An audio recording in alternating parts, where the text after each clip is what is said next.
topic in chemistry lab is phenolic group.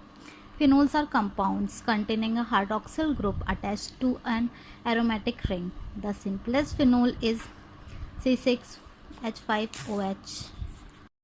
Is phenol that is solid in winter and liquid in summer. Phenols are generally colorless but are colored when it comes in contact with the air due to oxidation.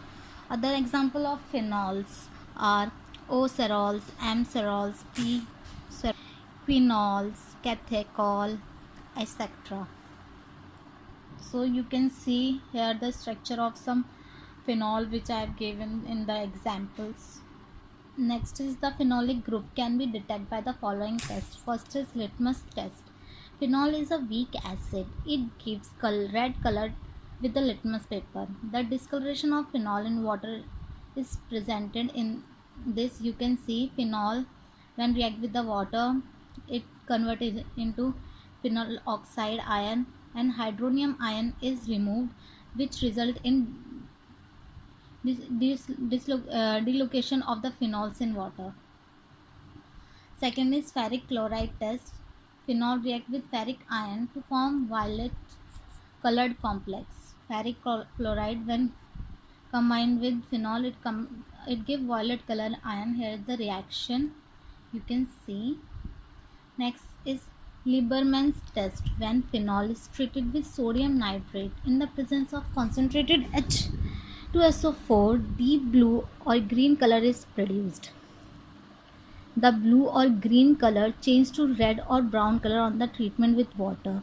The red color is due to the formation of iodophenol, and the red color again changes to blue or green by the addition of strong alkali.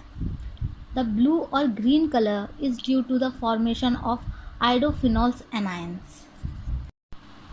Next is phenolphthalein dye test.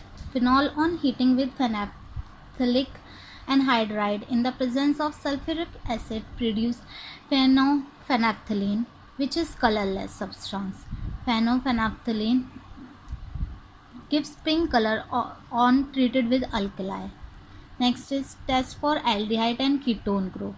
Aldehyde and ketone groups are compound containing carboxyl group. Carbonyl group consists of a carbon atom bound to oxygen bond by a double bond.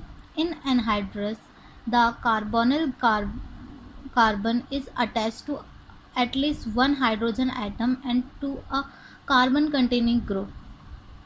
It may be aliphatic or aromatic radical.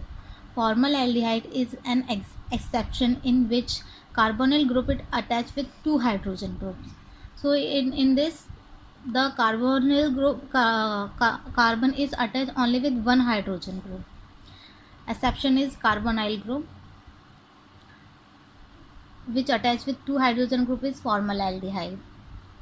So next is ketone. The carbonyl compound is attached to two aliphatic group or two aromatic group. So you can see here the ketone.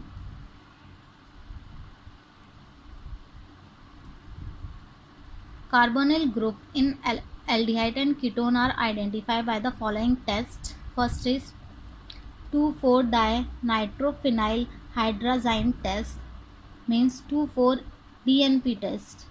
In DNP test, it is used to qualitatively detect the carbonyl group of an aldehyde or ketone. A positive result is indicated by the formation of yellow or orange-red precipitate.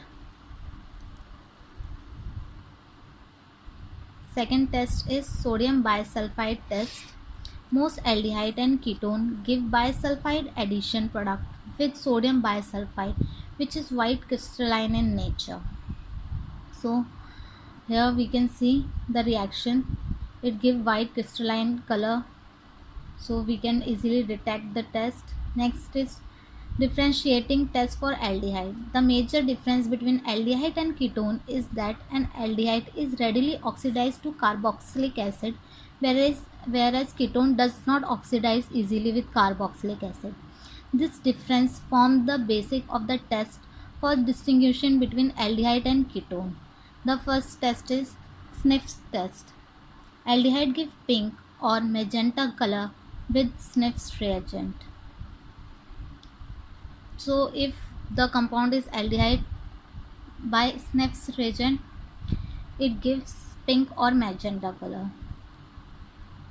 Then tolerance test. Tolerance reagent is ammoniacal silver nitrate. Aldehyde react with tolerance reagent to form elemental silver accumulated onto the inner surface of the reactant vessels, producing silver mirror on the inner surface of the vessels. So when tolerance reagent react with aldehyde in the test tube upper layer, a mirror, silver mirror like thin surface is formed, which indicate that the compound is aldehyde, not the ketone. Now the next is Felling's test. It is an important test which we can easily distinguish between aldehyde and ketone. The reagent used in this test are Felling solution A and Felling solution B. Felling solution A is an aqueous solution or copper sulfate, and Felling solution B is clean solution of sodium potassium tartrate and strong alkali. The final Felling solution is obtained by mixing equal volume of both Felling's A solution and Felling's B solution that has a deep blue color. In Felling solution, copper ions form a complex with tartrate ion in alkali.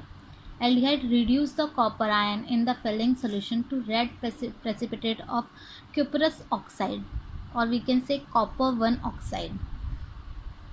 So here we can easily see aldehyde react with Felling solution, it gives cuprous oxide. So now here we have completed our practical and we have learned about the aldehyde and ketone.